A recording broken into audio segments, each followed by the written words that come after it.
Now they will have to hit pit road and take 4 tires. They'll put fuel in it, and it's basically a race off pit road, just like a caution coming out in a normal race condition. And that is the difference between the 2 segment breaks. In this one, the first car off pit road will be the first car to restart. In the next segment break, the way they come in is the way they will go out. It's a no win, no lose pit stop.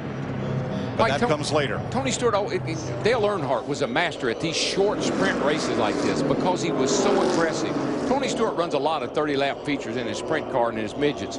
I think that really pays off. The urgency to get to the lead and win this thing in a very short race sometimes compliments these guys like Tony Stewart, I think. Pit road closed this time around as the pace car will pick up the field down at turn 1. It's like a little Saturday night short track race somewhere for Tony. Ironic that last year's winner of this race, Kyle Busch, got himself in similar trouble to what happened to Stewart earlier. He came back from a brush with the apron and a slides and sparks, not once but twice, to win it last year. And the old car was beaten up pretty well, and he was able to pass Tony coming to the start-finish line. Now, since there was no qualifying, the pit stalls were assigned to the drivers. I actually like where Tony Stewart's pitting, which is well down toward the exit of pit road. And this is just the start of the Sprint Cup portion of Speed Weeks at Daytona. Tomorrow on Fox, Daytona 500 pole qualifying. 1 p.m. Eastern Time, Danica Patrick was fastest in today's practice. Can she become the 11th different pole winner in a row for the Great American Race? Tune into Fox tomorrow to find out.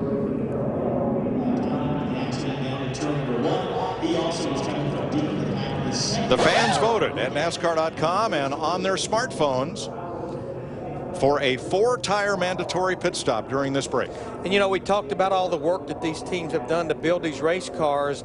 I promise you, these pit crews, they've been practicing all winter long, but it's been 3 months since they did it in race conditions, in the race on pit road, having to jump across the wall and with competition. And this winter, like in any major professional sports team, there are changes of personnel and people working together for the first time. And we've seen drivers in testing and even in practice come down pit road and make a simulated stop on pit road because they haven't made a pit stop either. Steve Burns. And to that point, Matt Puccia, the crew chief for Greg Biffle, said don't come on the brakes too hard and pin the nose of the car to pit road. Biffle saying the car is a little bit draggy. Krista? Matt Kenseth being reminded that his car is yellow and the number is 20. Remember, he's with a new group this year, 4 tires. This is the first stop for Matt Kenseth. He did not come in before. Meanwhile, Kevin Harvick back in for a second time, 4 tires again. Matt? Tony Stewart said his car is simply amazing. He can generate momentum on the top or in the bottom lane. He needed his car snugged up and just a little too free as that fuel burned off, but his car very strong. And the big winner on pit stops, Kevin Harvick. The closer comes out first. Because he came in third, so he beat 2 other drivers off pit road. 15 laps in, 7 cars hard into the wall and to the garage. 1 out of 3 segments complete in Daytona. You know that 230 feeling, you've hit the wall, but you've got to get stuff done. To my love. Let's pause 10 seconds for station identification on the Motor Racing Network. I climbed a mountain and I turned around. Well, I've been afraid of changing 'cause I've built my Back at the World Center of Racing, Daytona International Speedway. Well, Jeff, let's talk a little bit about what we've seen here in this first 30 laps of racing. We discussed early on the fact that many teams said they were going to kind of roll through that first 30 laps. Take my love, take it down.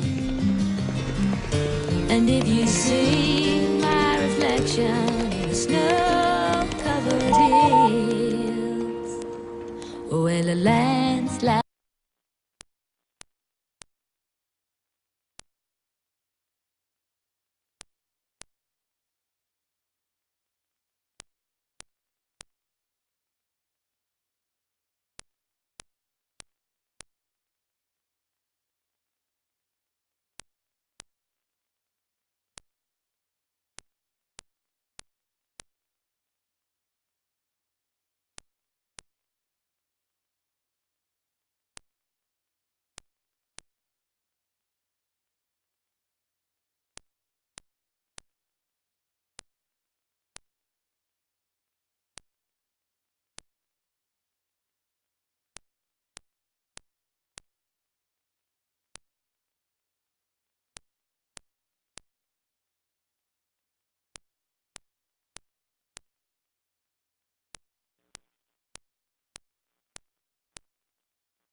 1 to go at the line.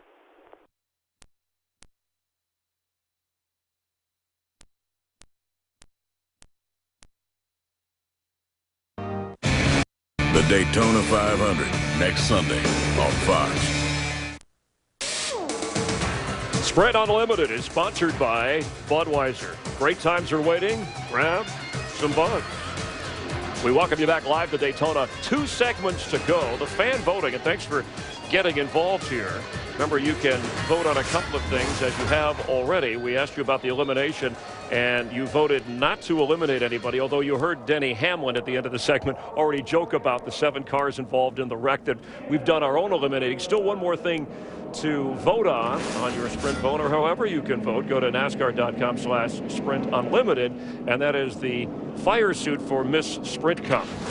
That's what we're voting on right now. Yes, we're going to vote on yours, Brad Keselowski, in a moment. But watching as 19 drivers started this, and the Gen 6 car for the first time in a race here at Daytona, and aggressive on lap 15. In fact, Brad said Tony Stewart the guy to watch, and Michael, he was aggressive. Yeah, he dove to the bottom to try to take the lead early in the going and causes this big crash. But you know what, Chris? That hasn't slowed Tony Stewart down. He went back to the top side of the racetrack. A very aggressive move around Matt Kenseth on the outside, and he wound up leading at the first break. So aggressive fashion sometimes causes wrecks, and other times it gets you the lead. Well, you know, Michael, that's why Tony Stewart's so good at this style of racing. It's right in his wheelhouse. Darrell, you nailed it when you said sprint car racing, short races, got to get up there, got to get to the lead right away, and Tony's doing it. And that's usually what wins these races if you don't get caught up in the wreck. Yeah, 25 laps and then 20 laps in the final segment. But remember, in the last 5 of these races, the leader with 5 laps to go has not been the winner. And these guys have been able to make those moves. I'm liking what I'm seeing with this car. Not a lot of pushing, Darrell, guys up top, but you've seen them make runs and really abrupt moves to the inside or the outside. So that bodes well for how this thing's going to wind down. Well, Michael, look at the front of the pack. It's all type AA personalities. Darrell, you said you got to be aggressive. They're all right there. You got to want it. And I can tell you right now, I talked to Tony when the race was starting. I could tell it was something in his voice that told me he was going to get the job done tonight. He wants to win this race. Yeah, it looks like if you're going to win it, you're going to have to beat him or Matt Kenseth. But I like what I see with Kevin Harvick and Casey Kane, and they had great pit stops when they came to pit road that time.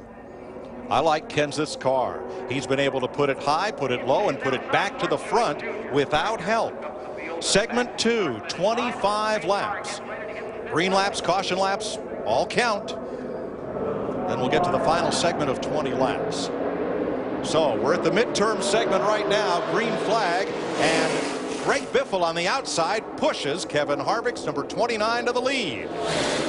Yeah, Kevin Harvick was the leader, and he chose the outside line for this restart. You know, Greg Biffle in the 16 car, early in the run in the first segment, seemed to have a car that could run up front, but it fell off a little bit at the end of the race.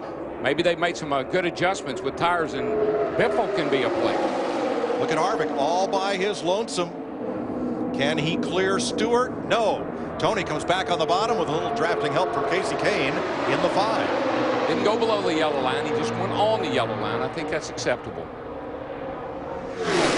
Really aggressive side drafting is what we're seeing here, DW. And you know what? For Tony, it's working. Yeah, he's a master at that. He knows how to get along that door and just get that perfect pull from that car, even from the side of it. Doesn't have to be along, right up behind it, along the side of it. And look how it rocketed him right to the front. Yes, sir. Kane now in second, Kenseth, the yellow car, third, and Harvick on the outside with Biffle. There's a little pocket of air out there when you're alongside a car. Krista? Mike, Kevin Harvick may be on the move because, well, like father, like son. You see, Keelan, their little son, was on the move today. In fact, he crawled for the very first time.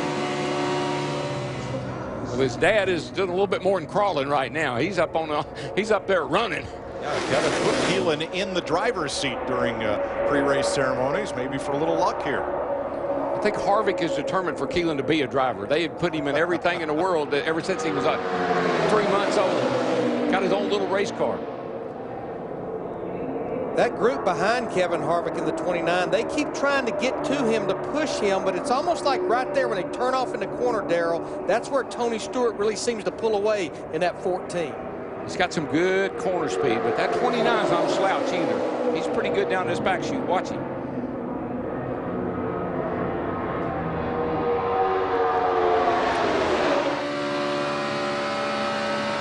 catch and release. That's what Casey Kane is doing to that back bumper of Tony Stewart's 14, pushing him down the back straightaway, releasing when they get to the corner. Tony said it feels like the car in front of you has a big spring on it.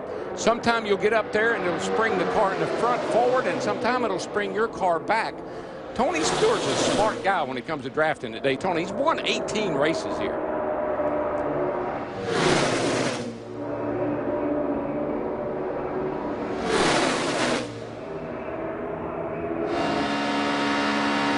Looking back from Stewart, here comes Harvick once again with Biffle, Logano, and Earnhardt on the outside this time. I just believe that Greg Biffle it's just not, he can't help Harvick a whole lot. He gets up there and helps him get to the lead, but he falls off. He can't stay there. Darrell, you're a little surprised that with the lead of Harvick got there that he didn't jump down to the bottom, but now he's got them 2 by 2 behind him coming through the trial. Larry, that's what I call it, working both sides of the street. You watch that mirror, and whichever line's coming, that's the one you get in front of. You just saw a preview of Kevin Harvick's last lap move. He's out there going to school on this crowd and figuring out how to beat him.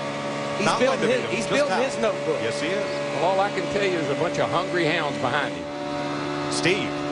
And one of those hounds of Joey Logano in the 22, his first ride with Penske after moving over from Gibbs. Now, he said that his car feels a little four-wheel drift in the center of the corner.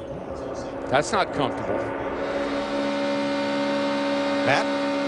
Continuing to learn down in the 14 pit. Now, before that caution and that pit stop, Tony Stewart had learned something working with Martin Truex Jr. about how close he wanted Martin to be to his car. Steve Addington moments ago walked down and talked to the 5 team, and Kenny Francis told them to tell Casey Kane exactly how close they needed that 5 so they could get optimum speed. 35 laps complete in all, 5 complete in the middle segment of 25 laps. Kevin Harvick with a Chevrolet out in front of Greg Biffle's Ford and Joey Logano's Ford.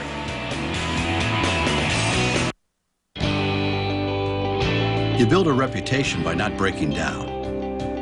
Consider the Silverado 1500, still the most dependable, longest-lasting full-size pickups on the road. And now we've also been recognized for lowest total cost of ownership, based on important things like depreciation, fuel, and maintenance costs. Trade up to a Chevy Silverado All-Star Edition and choose customer cash plus option package discount for a total value of $7,250. The dependable, reliable Chevy Silverado. Something's going on. The events you've been experiencing, the marks on your bodies, it's not the beginning, it's the end. Don't tell them anything. Dark Skies, rated PG-13. Out here in the winds, I have to know the weather patterns. I upgraded to the new Sprint Direct Connect so I can get 3 times the coverage. It's like working in a giant sandbox with all these huge toys. And with the fastest push to talk, I can keep track of them all.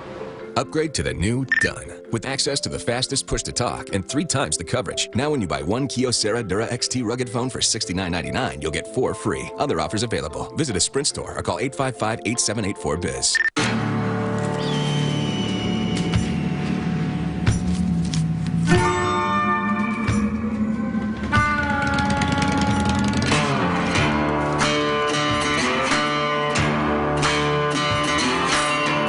Chances are, you're not